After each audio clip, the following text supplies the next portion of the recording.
All right, we're working on the A518 that came out of the 1992 Dodge Dakota LE. This is the four-wheel drive transmission, although it could be for two-wheel drive also, depending on how you hook it up, this back part here. And it's actually, this actually pushes back, and that's what engages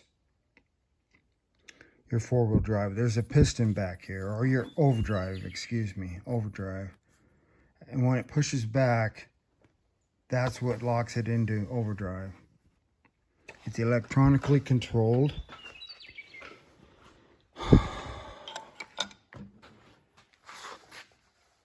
So if you don't push the off switch on the dash, this thing can go into overdrive at as low as like 28 miles per hour. So you don't really need it in town. So you want to push your button.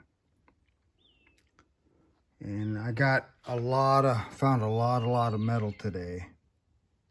You know, you can see it there.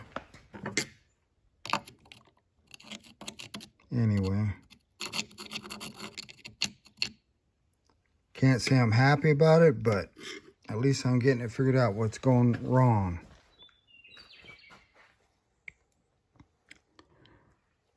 Haven't really identified which torque converter it is yet. There's two different styles. Either it's got teeth or it's got flanges. You know, just cut off at the edge. Mine's so hailed out, as we like to say around here, that I can't really tell for sure which one it was. And I haven't found any of the old pictures from the last time I did this 7 years ago. So hopefully I'll be able to use my stamp number off the side here or something like that to help me get the correct one. But no doubt,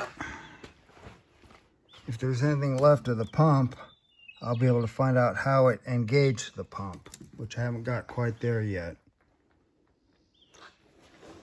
Overdrive's ready to go, transfer case ready to go. Just got to finish this last piece now.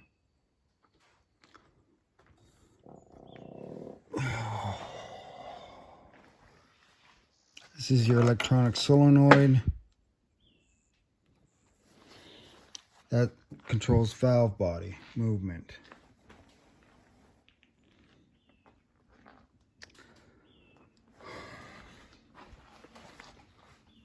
Anyway, so I'm getting something done.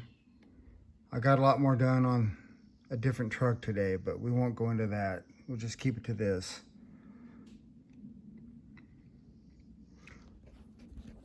So this is John Rudy with Rudy Racing, signing off.